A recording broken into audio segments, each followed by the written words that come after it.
yes, nobody can say no. When Jesus says yes, nobody can say no. When my Lord says yes, nobody can say no. When Jesus says yes, nobody can say no. When my God says yes, no. Bonjour chers frères et sœurs dans le Seigneur, vous qui êtes répandus dans toute l'étendue de la planète Terre. Que le Seigneur Dieu vous bénisse et que la grâce et la paix du Seigneur soient sur vous au moment où vous êtes en train de nous suivre sur RVTV Info, la chaîne qui informe, instruit et divertit. C'est encore une fois de plus votre humble serviteur, le pasteur Yves Malala. Aujourd'hui, nous ne sommes pas dans CM Talk, mais c'est la nouvelle émission qui s'appelle Le son des clochettes. Le son des clochettes, c'est par rapport aux clochettes et grenades qui étaient sur la robe du souverain sacrificateur dans le tabernacle. Vous qui êtes des amateurs des Écritures saintes, vous qui aimez lire les Saintes Écritures, je crois que vous savez déjà de quoi je parle. Alors aujourd'hui, je ne suis pas seul, c'est le premier numéro de cette émission bien sûr. Et nous avons reçu l'honneur d'avoir sur notre plateau un des grands serviteurs de Dieu qui bougent quand même, qui ont amené un vent nouveau dans le domaine de l'évangile ici aux États-Unis d'Amérique. Et cet homme habite maintenant au New Jersey et il est ici pour un court séjour à Raleigh, North Carolina. Cet homme, je pense qu'il y a déjà beaucoup de gens qui le connaissent. Vous qui suivez le portrait d'ouvrier de Dieu avec Madame Betty Orange, je pense qu'il a été le premier invité de cette émission. Et aujourd'hui, nous avons encore l'honneur et le privilège d'avoir le même invité qui va parler avec nous pendant quelques minutes sur le ministère et l'Église du Seigneur. Et cet éminent invité, c'est le révérend pasteur Jacques Divin Bolingo. Bonjour, révérend pasteur. Bonjour, pasteur Malala. Comment ça va? Ça va bien, en Dieu. Comme je disais, c'est un grand plaisir pour nous de vous recevoir aujourd'hui. Alors, quel bon vent vous amène? Non, premièrement, nous bénissons le Seigneur qui nous a fait grâce de voir ce nouvel an de 2015. C'est une année de résurrection. Nous bénissons tout le peuple de Dieu. Et aussi cette nouvelle émission, le son des clochettes que le pasteur Malala a inauguré aujourd'hui. Merci, nous sommes là. Merci beaucoup, pasteur Jacques Divin Bolingo.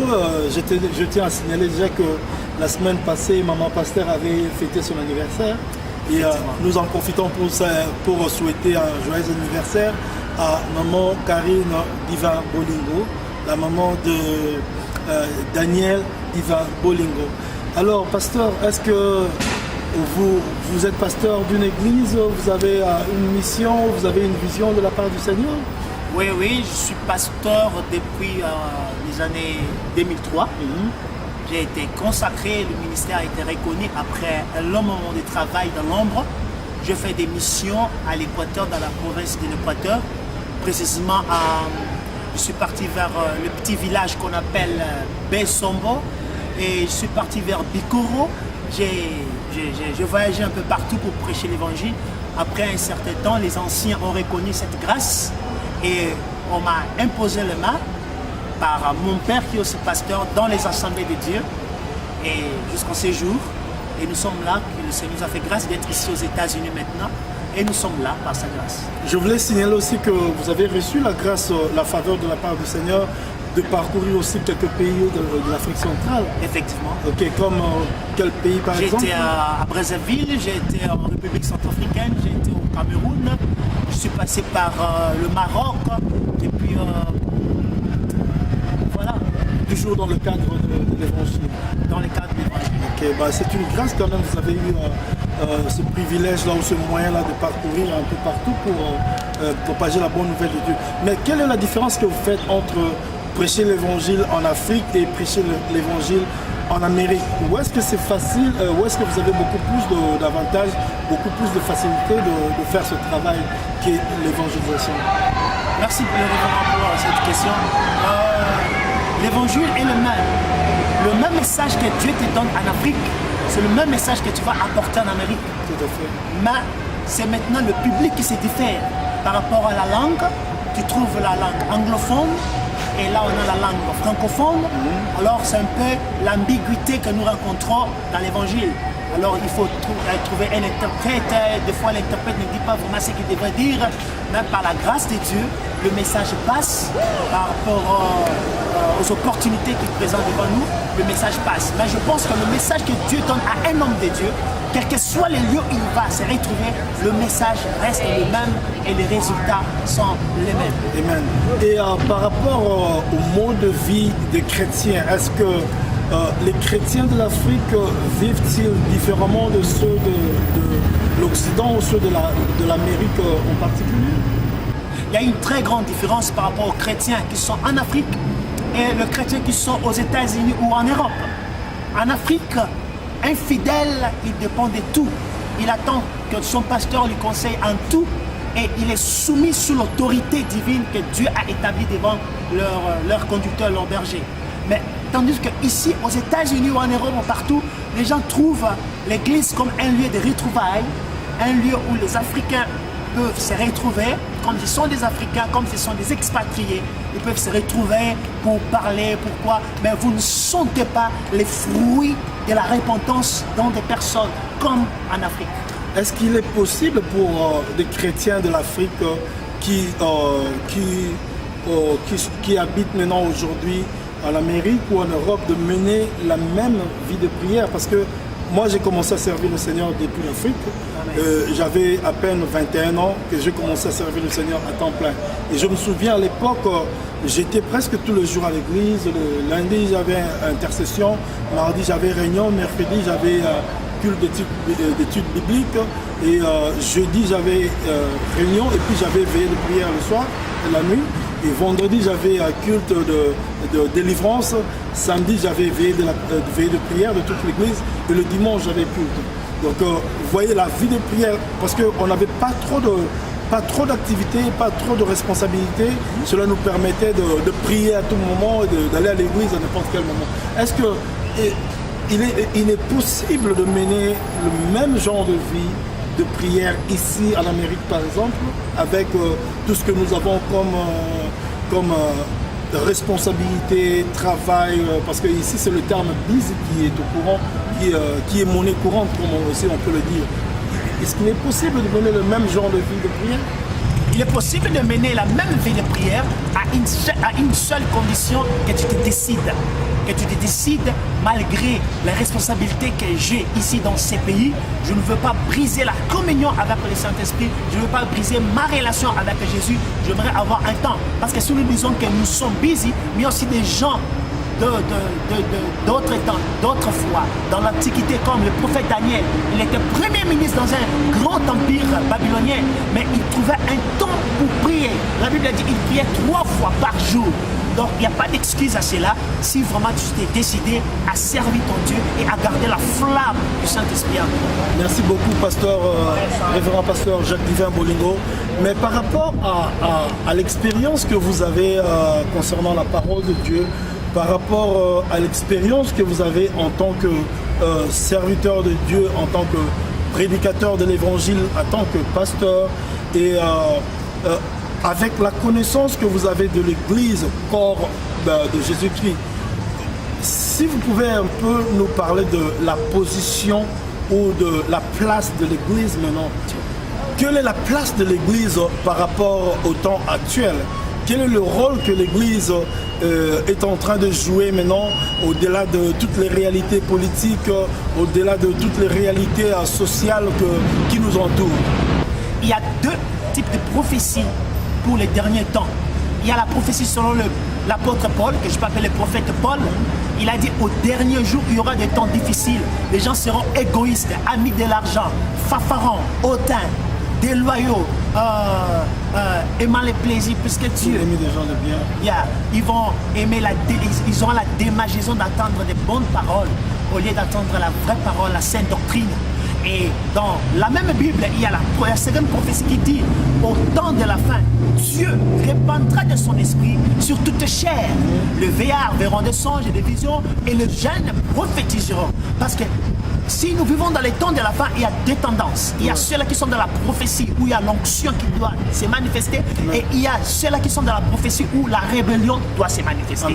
C'est ça le temps actuel de l'Église. Quand quelqu'un est sous la rébellion, vous saurez que ça a été déjà prédit. Si quelqu'un est sous l'onction et il produit des fruits dignes de la repentance, cela aussi a été prédit aussi par le prophète. Alors, pasteur, par rapport à toutes ces prophéties-là, est-ce que vous pensez que l'Église de Dieu est à la place où elle devait être? Certes, je dirais oui, parce que Jésus a dit, vous reconnaîtrez par les fruits. Et chaque chose que Dieu a dite dans la Bible, ça s'accomplit tôt ou tard. C'est lorsqu'il y a le vrai, c'est là que nous allons découvrir le faux. Et lorsqu'il y a le faux, c'est le faux maintenant qui vont qualifier le vrai. Et quand l'Église ne sait pas s'identifier par rapport à la parole de Dieu, dans quelle époque est l'Église corps du Christ, alors c'est là qu'il y a la confusion. Parce que nous sommes dans le temps de cette femme, on parle de l'Église de Laodicée, où il sait quoi être riche, où il sait quoi être sage, où il sait quoi être habillé. Et Jésus dit, tu es nu, tu as rien. Il faut venir vers moi. Et aujourd'hui, vous voyez, les prédicateurs passent leur temps à parler de l'argent, à parler des succès, à parler de ceci, cela. Nous sommes devenus des entrepreneurs au lieu d'être des bergers. Amen. Nous perdons la ligne que le Seigneur avait dite. Or, quand nous arrivons au temps de la fin, le rôle de l'Église, c'est de préparer, le rôle des hommes de Dieu, c'est de préparer l'Église à l'enlèvement. C'est de préparer l'épouse à la rencontre de son époux qui est Jésus-Christ. C'est de ramener le cœur vers leur Père qui est Dieu. Mais aujourd'hui, nous ne ramenons pas le cœur des hommes et des femmes vers Dieu, mais nous ramenons le cœur vers les richesses de ce monde. C'est pourquoi il y a tout ce désordre, il y a tous ces messages qui bouleversent le corps du Christ. Mais celui qui est assidu à la parole, comme étaient les chrétiens de Béret, qui lit la parole, qui médite la parole, connaîtra que non, cet homme de Dieu, il est dans telle prophétie qui vient du prophète Joël, où au dernier temps Dieu va répandre son esprit, où cet homme de Dieu est dans la prophétie faite par Paul de la rébellion, de l'égoïsme et du fanfarontisme et des gens qui cherchent à plaire aux gens au lieu de plaire à Dieu. Amen. Est-ce que, pasteur, est-ce que vous êtes arrivé aux États-Unis juste par aventure, parce que bon, il y a quand même des réalités que l'on vit aujourd'hui en Afrique, ou bien vous aviez reçu une mission de la part du Seigneur, et si si c'est le cas, cette mission, où est-ce que vous devez la commencer? Est-ce que c'est une mission qui va être dans une ville et qui va s'arrêter là, ou bien ça va se répandre sur tous les États-Unis, jusque dans le monde entier? Et c'est quoi le nom de la vision, et c'est quoi la vision? Oh, merci révérend, ça c'est une question très pertinente. J'ai m'y attendais de cette question. Merci. Primo, pour commencer, ma naissance était prodigieuse. Je suis né en République démocratique du Congo, à Kinshasa, aux cliniques d'Ngaliem. Donc je suis vrai Quinois de sang, comme on dit. Amen. À ma naissance, ma mère s'est évanouie. Elle était évanouie, elle est entrée au coma de 7h à 14h de l'après-midi. Et mon grand-père, qui n'était pas chrétien, mais qui était un sage homme, il a dit, cet enfant, c'est un garçon béni. Il a amené la bénédiction dans la famille. Parce que j'étais le premier petit-fils de mon grand-père. Et de cela, mon père aussi, qui était autrefois un grand bandit à Kinshasa, mon père était ami de ces feux musiciens, que je rends hommage à Kikesta et Menea. Ils ont fait même des chansons à Kalemi, tout ça. Et il était un maître de Jujutsu, de karatéka. Ceinture noire, 3e dan. Donc à Bandal, on l'appelait maître Jean. Ceux qui le connaissent, ils savent de quoi je parle, de qui je parle. Alors lorsqu'il a rencontré Dieu, lorsque Dieu l'a transformé, et Dieu lui a dit, ton fils, je veux l'amener loin, il va traverser les océans. Toi, tu vas travailler pour moi dans le pays et dans des provinces. Mais ton fils, son ministère sera à l'extérieur du pays et au-delà du continent africain. Alors ça, c'est une prophétie, un message qui a été donné par à votre père. À mon père, Dieu lui a donné un message particulier. Alors, dès ces jours-là, il attendait le moment opportun pour commencer à me former, pour commencer à me communiquer la vision et le message que Dieu l'avait même dit. Le message avait été donné à votre père quand vous étiez encore enfant, bébé? J'étais petit, j'avais 4 ans, 5 ans. 4 ou 5 ans, ouais.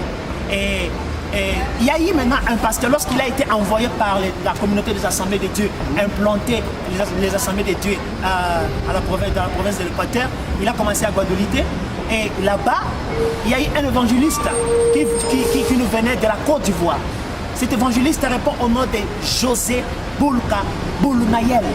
Cet évangéliste, José Boulka Boulunayel. Parce que quand tu as un parcours avec Dieu, il faut qu'il y ait des témoins. Amen. Il faut qu'il y ait des témoins qui pourront dire que oui, certainement, Dieu a parlé à cet homme. Certainement, on a vu la main de Dieu dans cet homme dans l'ombre. Alors, l'évangéliste Boulka Boulunayel, en plein louange, il va stopper l'église qui chantait, qui dansait. Il dit, Dieu lui a parlé de prier pour cet enfant. Et quel était cet enfant? C'était le fils du pasteur, c'était moi. Et avec un autre frère, un autre jeune homme, il a dit de prier pour nous parce que Dieu va m'utiliser puissamment pour sa gloire. Parce qu'il a utilisé mon père à l'intérieur du pays. Mais moi, son fils, il va m'utiliser en dehors du pays. Okay. Et c'est de là qu'on m'a imposé pour la première fois la main pour me consacrer. Et dès ce jour-là, mon père m'a mis à part. Il a commencé à m'enseigner et il a confirmé le message que l'homme de Dieu avait dit. Et arrivé à un moment opportun, à un moment donné, je devais faire preuve si je le ministère ou pas. Et j'évangélisais, je prêchais au marché, je prêchais à l'école, on m'appelait pasteur à l'école, je prêchais dans les hôpitaux, je prêchais aux prisons, je prêchais dans la rue, je prêchais très tôt le matin. J'ai fait tout ce qu'un homme peut faire pour la gloire du Seigneur. Et donc vous avez reçu ce privilège d'être enseigné, formé, entraîné par votre propre père, oui. Votre père biologique pendant 23 ans. Qui est aussi votre père spirituel. C'est lui. Wow. Ça, c'est une double grâce, ouais. D'avoir un père biologique et un père spirituel. Parce que le plus grand danger, c'est d'avoir un homme de Dieu qui ne sait pas décrire son père spirituel. Amen. Amen. Ça, il est déjà compliqué. Moi, mon père spirituel, c'est le révérend prophète pasteur Abou Jean-Paul, qui est à Paris, que je salue aussi. Okay. Je viens de l'église Arsenal de Jésus-Christ. Amen. Ça c'est très important. Ça, c'est très important. Et quand j'ai commencé à prêcher, Dieu a commencé à m'utiliser par des guérisons, par des messages prophétiques, par des paroles de connaissance. Et c'est de là que l'Église a découvert que non, j'avais un appel, j'avais une vocation que le Seigneur m'avait appelé. Et après avoir fait preuve de ministère à Kinshasa, partout j'ai prêché dans nos églises, tous les chrétiens me connaissent, les assemblées de Dieu, dans beaucoup d'églises, les assemblées de Dieu, ils connaissent. Alors Dieu est venu encore parler à mon père. Il lui a dit, tu sais, je t'avais parlé quand cet enfant était encore petit. Là, en 2003, il m'avait déjà consacré, on m'a consacré, on a reconnu mon ministère et j'ai commencé à diriger aussi l'église des Assemblées de Dieu dans la province de l'Équateur, chef-lieu de l'Équateur qui est Mbandaka. Et avant que je puisse retourner à Kinshasa, parce que nous sommes de Kinshasa, Congolais, mais évolué à Kinshasa, de Kinshasa, je venais dans la province, on a été en province parce que papa a été... Pour la cause de l'évangile. La cause de l'évangile, voilà. Et à Kinshasa, partout. Et c'est de là que j'ai commencé. J'ai été invité à aller à Brazza, Centrafrique, Cameroun, animer des conférences et tout ça. Et j'ai touché aussi, pas touché, mais étudié aussi la théologie. J'ai fait la théologie dans la faculté de FATEB, qui est en République centrafricaine. Et de là que le Seigneur a parlé à mon père et le Seigneur m'est apparu encore dans un moment de 3 jours que j'avais en prière sur la montagne. Et c'est là pour la première fois que j'ai vu mon ange gardien. C'était pour la première fois que j'ai vu mon ange gardien. Ce qui m'a dit, ça reste entre nous. Et après, il y a un prophète que j'ai côtoyé au Cameroun. Parce que nous étions invités dans une même église. Il y avait des pasteurs, des missionnaires qui venaient de la République centrafricaine, mais qui étaient des Congolais. Il y avait aussi des pasteurs prophètes qui venaient de la République démocratique du Congo, précisément de Kinshasa. Et parmi ces hommes de Dieu, il y avait un homme de Dieu du nom de prophète Simon Nkwela. S'il y a ces adeptes qui me suivent, dites-lui qu'il peut suivre ses YouTube. Et si vous avez des journalistes à Kinshasa, ils pourront aller dans son église pour l'interviewer. Quand ce prophète m'a rencontré pour la première fois. Simon Nkwela, le prophète Simon Nkwela.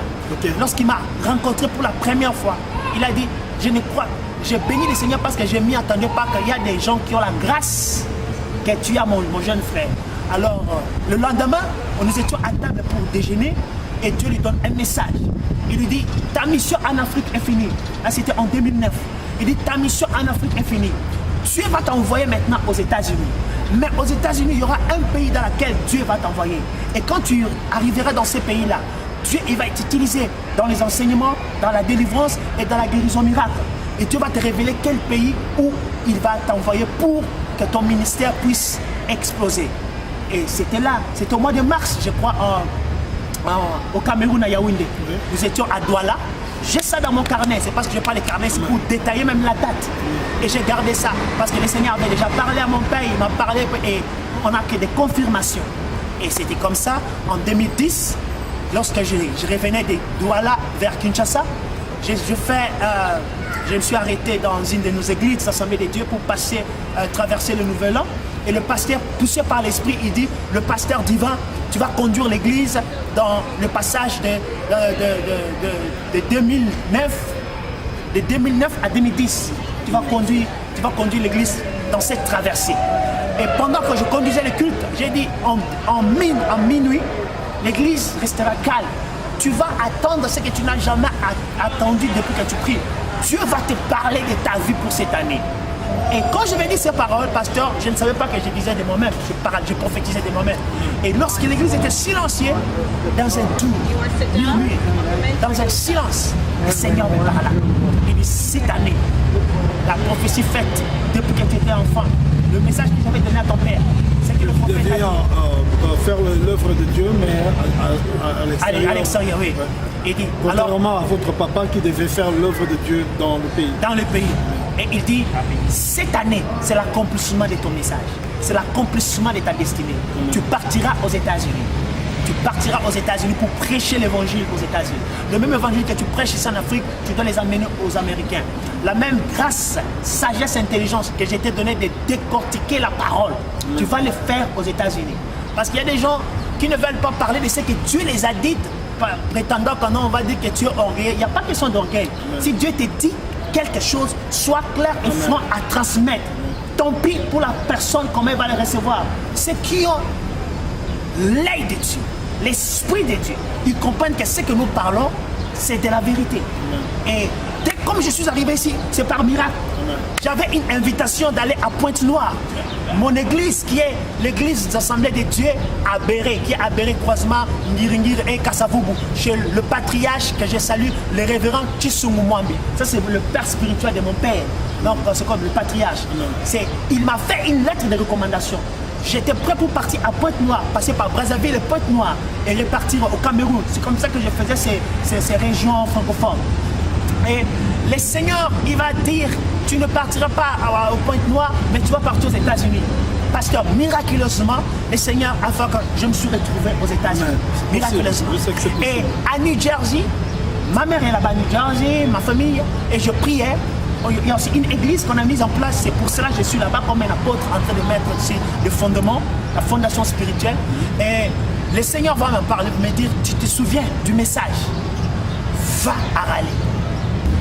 Donc le message selon lequel le Seigneur vous a envoyé en Amérique, vous l'avez reçu à Kinshasa. Et quand vous êtes parti de Kinshasa, c'est à New Jersey que vous avez été habité d'abord au début. Et arrivé à New Jersey, parce qu'il y a la famille là-bas, les parents sont là-bas, avec les petits frères et sœurs. Et à partir de New Jersey que le Seigneur vous dira de partir dans la ville de Raleigh où nous sommes. Oui. Et le Seigneur va me dire de partir, de venir dans la ville de Raleigh. Parce que dans la ville de Raleigh, il y a deux choses. Il y a la communauté congolaise et il y a le peuple qui habite à Raleigh, les musulmans, les Asiatiques, les Américains, les Spanish, toutes les nationalités confondues. Amen. Mais quand Dieu veut commencer quelque chose avec toi, il commence avec toi dans ta Jérusalem. Amen. Avant que cela puisse aller ailleurs, dans ta Jérusalem. Et qui est ta communauté. Qui est ta communauté, qui sont tes frères de sang. Amen. Et on a déjà commencé le ministère en privé. Amen.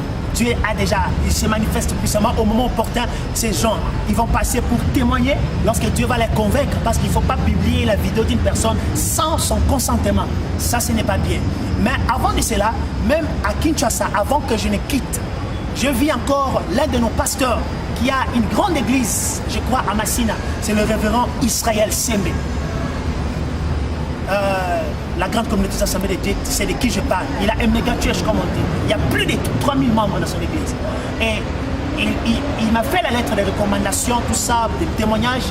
Et il m'a demandé si je pars pour revenir ou c'est quoi l'objectif de mon voyage. Je dis, je pars, pas pour revenir. Peut-être pour revenir pour juste des vacances, quelque chose comme ça. Je pars, mais quand je reviendrai, peut-être je serai américain-congolais. Je serai américain-congolais comme l'apôtre Paul. Parce que je ne veux pas que l'évangile puisse avoir des obstacles. Parce que tu vois, notre pays a un problème, pasteur. Tu peux aller dans un pays où le même pays t'a donné le visa. Le lendemain, tu repars là-bas parce que tu as un passeport congolais. Il ne veut plus de toi. Tu as tous les documents possibles. Tu as tout ce qui tu as pour partir. Mais il te refuse de donner tout seulement parce que tu es congolais. Donc, non, parlons pas de ça. C'est juste en passant. Et c'est à New Jersey, quand je priais, la voix m'est venue. Dieu d'Israël, le Dieu d'Abraham, d'Isaac et de Jacob, le Dieu des alliances. Pasteur, il m'a dit allez. Donc quand je dors, je me réveille, je me lave, je mange, je travaille, je ris, je pars. Cette voix continue à parler à moi jusqu'à présent. Merci, pasteur. Est-ce que vous avez déjà un nom pour le ministère et c'est quoi le message clé de votre ministère? Oui, le nom du ministère c'est Kadesh. Qui veut dire? Kadesh, c'est en hébreu, qui veut dire rien que holy, la sainteté, sainteté. Parce que sans la sainteté, il est écrit dans Lévitique chapitre 20, verset 26. L'Éternel, il recommande aux enfants d'Israël d'être saints, non parce qu'ils vont avoir le mariage, non parce qu'ils vont avoir de l'argent, non parce qu'ils vont avoir la santé, mais d'être saint car il est saint. C'est quand tu as la nature divine que tout devient possible. Amen. Quand tu n'as pas encore la nature divine, tu es un commandeur, tu es quelqu'un qui bégaye, qui demande par-ci par-là. Mais quand tu as la nature divine incarnée en toi, tu deviens Dieu. Tu ne demandes pas mais tu commandes. Amen. Tu ne cherches pas mais tu crées. Et pour y arriver, il faut avoir que la nature divine. Et cette nature, c'est la nature de la sainteté. Amen. Et c'est ce message que Dieu nous a donné. Vous savez, dans Hébreux 12, 14, il dit recherchez la paix avec tous et la sainteté, sans laquelle personne ne verra le Seigneur. Aujourd'hui, nous avons des docteurs, nous avons des prophètes, nous avons des évangélistes, nous avons des pasteurs. Mais il y a quelque chose qui n'est plus dans l'église, pasteur Yves, c'est la sainteté, la sanctification, la crainte de Dieu. Quand tu vois un homme de Dieu, son parcours, son témoignage, tu ne trouves pas de tâches, tu ne trouves pas qu'il a couché avec des femmes, il a fait un doctrinement de fond. Ça n'est plus encore dans les hommes de Dieu. Alors, c'est le message que le Seigneur m'a donné, pas seulement pour la communauté congolaise, pas seulement pour les Africains, mais pour les Américains. Aujourd'hui, vous voyez dans des chaînes télévisées américaines. Et je suis sûr que nos aînés qui travaillent à Kinshasa, ils ont copié ici. À chaque fois qu'ils prêchent à la télévision, à la fin de leur message, soyez aussi. Il faut s'aimer. Dieu va te bénir. Il faut s'aimer autant. Donc, l'évangile est devenu comme un business. On prêche, on vend. On prêche, on vend. Mais si réellement Dieu t'a envoyé, Dieu va pouvoir. Il va toucher des gens même que tu ne connais pas. Ils vont supporter ton ministère. Et en dehors de Kadesh, lorsqu'il y a Kadesh, c'est alors qu'il y a la guérison. Lorsqu'il y a Kadesh, c'est alors qu'il y a la restauration. C'est alors qu'il y a la protection. Rappelez-vous, pasteur Yves, Moïse a échoué à Kadesh. Le peuple d'Israël a refusé. Dieu a scellé et que ceux qui ont dépassé 20 ans, ils n'entreront pas dans la terre promise. C'était dans Kadesh. C'est en Kadesh qu'on a enterré Marie, la sœur de Moïse. C'est en Kadesh que tu es testé. Si tu es appelé à aller ou tu es appelé à échouer. C'est en Kadesh. Merci beaucoup, révérend pasteur. Et nous tenons vers la fin de notre mission. J'aimerais savoir, est-ce que vous avez déjà une église que vous dirigez ou si vous avez des projets de commencer une église et où sera la base même de cette église? Parce que je sais que vous avez une mission pour la ville de Raleigh. D'abord, la mission ne va pas s'arrêter seulement ici. Non. Mais où sera la base de l'église et c'est quoi le nom de l'église? Oui, la base de l'église sera ici à Raleigh, car administrativement parlant, on a tous les documents qui est Kadesh Kingdom Church. Ben maintenant, comme étant un missionnaire, nous avions une église qu'on avait commencé à New Jersey, où je suis en train de paître ces brebis et leur préparer comme un apôtre que j'ai une mission d'aller continuer à Raleigh. Et maintenant, je dirige l'église qui est à New Jersey. Et au moment opportun, nous allons descendre ici à Raleigh. Le siège, ça sera à Raleigh. Et c'est des Raleigh qu'on va encore décoller pour aller partout que le Seigneur va nous envoyer. Et ça fait combien de temps que l'église de New Jersey existe déjà? L'église de New Jersey existe depuis 4 ans. Ça fait aujourd'hui 4 ans. 4 ans. Gloire à Dieu. Est-ce que, révérend pasteur, nous sommes arrivés à la fin de notre émission. Vous avez un message pour le peuple de Dieu et un message de bénédiction, une prophétie ou un message de la part du Seigneur? Effectivement, le message est que si tu es un enfant de Dieu, si tu es réellement un chrétien, arrête d'être hypocrite. Parce que l'apparence que tu affiches et ce que tu es, seul Dieu et les démons le savent. Si tu es avec Dieu, sois avec Dieu. Si tu n'es pas avec Dieu, cherche-nous. On va prier pour toi. On va t'aider à te relever. On va t'aider à être délivré de l'esprit qui te dérange. Mais pour tout ce qui est congolais, je vous dis que le Seigneur a le contrôle de la République démocratique du Congo. Amen. Le Seigneur a le contrôle de la République démocratique du Congo. Ce qui se passe en République démocratique du Congo, ça dépasse les Congolais, mais ça ne dépasse pas Dieu. Ça dépasse les Américains, mais ça ne dépasse pas Dieu. Et un dernier mot, c'est l'amour. Amen. Amen. L'amour est la clé. Mon nom est Pasteur Bolingo. Je dois donner l'amour. Et quel est ton nom?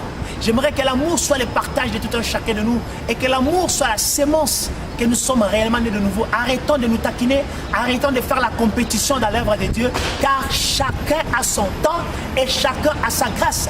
Rappelez-vous que les démons que vous chassez aujourd'hui, c'est les mêmes démons que Jésus a chassés hier, c'est les mêmes démons que les Pierre, Paul ont chassés hier. Ils sont partis et nous sommes arrivés. Et nous allons partir et on va laisser. Donc arrêtons des polémiques, les hommes de Dieu. Vous passez dans des YouTube pour faire des polémiques, vous passez. Communiquez le message. Amen. Donnez ce que Dieu vous a donné pour le peuple de Dieu. Communiquez, transmettez la vie. La nouvelle génération qui arrive, c'est une génération qui ne vient pas pour combattre, qui ne vient pas pour polémiquer, mais qui vient pour démontrer ce qu'elle a, qui vient pour relever les défis. Amen. Et enfin que l'eau se sépare et que le peuple traverse et qu'ils aillent à la terre promise. Merci beaucoup, révérend pasteur Jacques-Yvan Bolingo. Est-ce que si, parce que je suis persuadé du fin fond de mon cœur, je suis vraiment convaincu qu'il y a ne fût-ce qu'une personne qui a été bénie par votre message. Et si jamais quelqu'un voulait entrer en contact avec vous, si peut-être qu'il s'intéresse à la mission de Kadesh ou bien peut-être qu'il voulait solliciter une prière, comment est-ce qu'on peut vous contacter? Ok, pour me contacter, j'aimerais que la personne passe par vous, par le son des clochettes. Oui, Pourquoi? RVTV Info. RVTV Info, parce que si vous m'appelez, vous ne m'avez pas au téléphone, vous serez déçu, tout ça. Si vous appelez, vous contactez le pasteur Yves qui va donner ces informations, là, ses coordonnées. Et à partir de lui, on va scheduler, vous m'aurez directement. Mais si vous voulez directement passer sans intermédiaire, vous pouvez aller sur Facebook. Vous tapez Jacques Divin en majuscule, vous me verrez, je suis là en veste, je tiens une Bible en bleu qui est le symbole de la puissance de Dieu, l'autorité divine, et vous pouvez me demander friend, ou bien vous tapez Bolingo Jacques de la Bible, @yahoo.com, et vous m'envoyez un message, on va prier, on va vous diriger dans le principe d'avoir comment avoir la guérison, il y a la prière pour ça. Comment avoir l'argent, il y a la prière pour ça. Comment avoir tout ce que tu veux avoir, il y a la prière pour ça. Ce ne sont pas des prières magiques, c'est question de la connaissance. Ce ne sont pas des prières magiques, c'est question de la connaissance. Je vais vous dire une chose, pasteur, avant que nous puissions arrêter. Jésus a guéri des aveugles. Amen.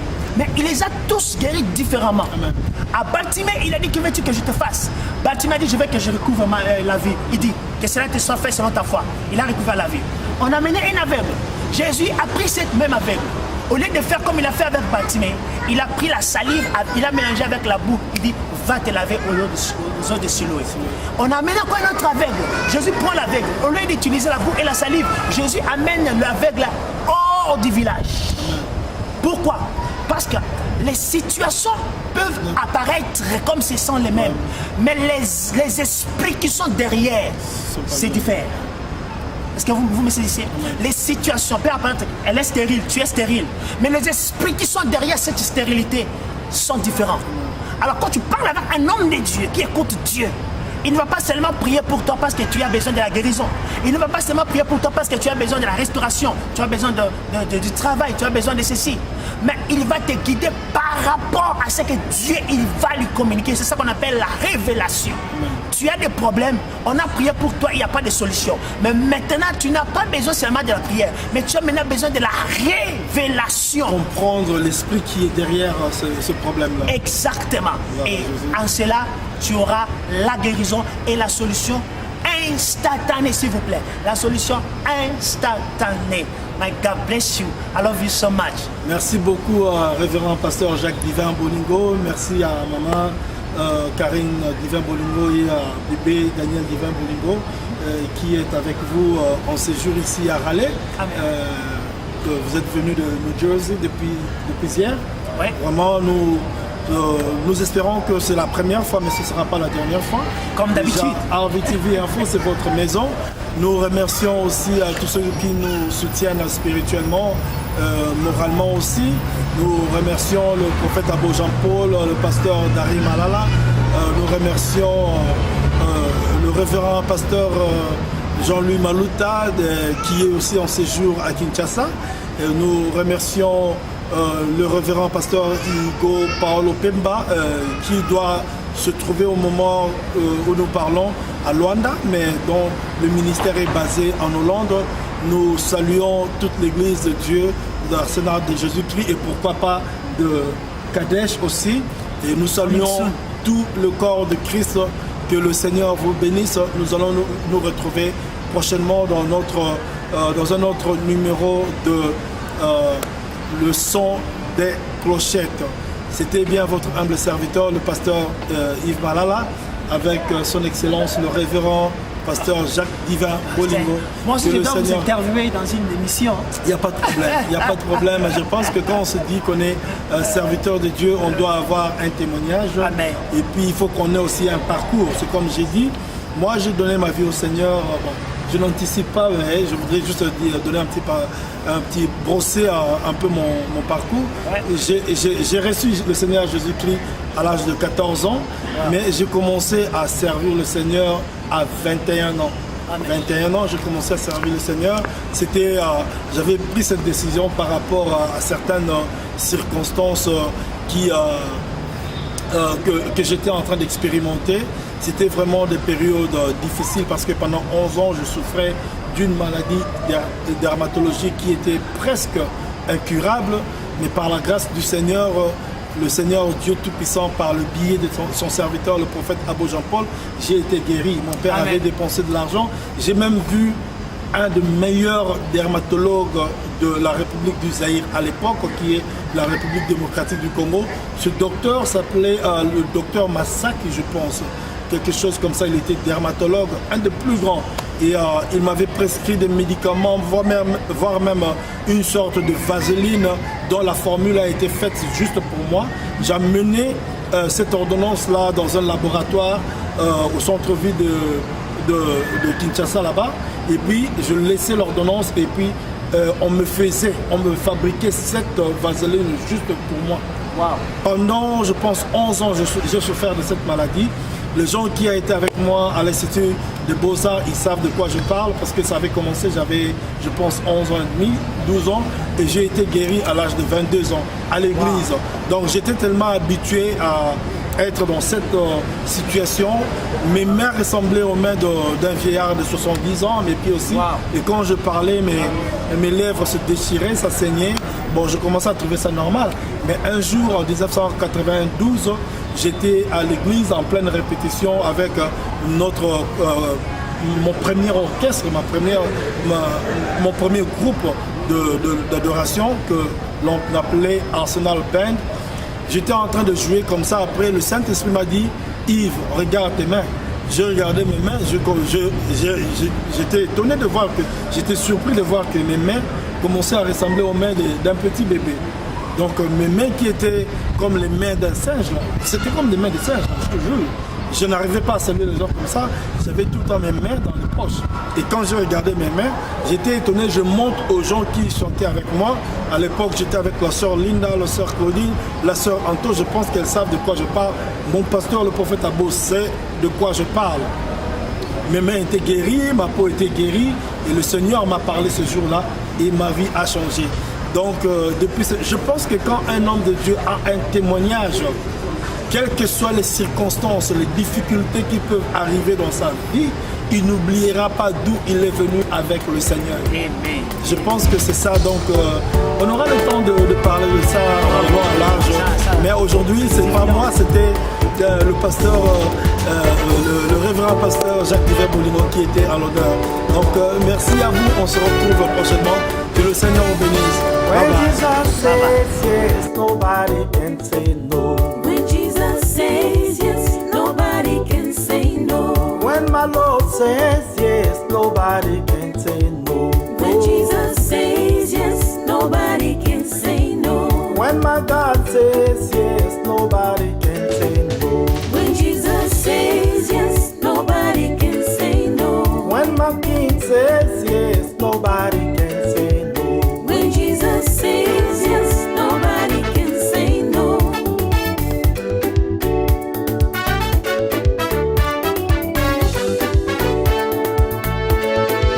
My doctor said no, but Jesus says yes. When Jesus says yes, nobody can say no. My father can say no, but Jesus says yes. When Jesus says yes, nobody can say no. My mother can say no, but Jesus says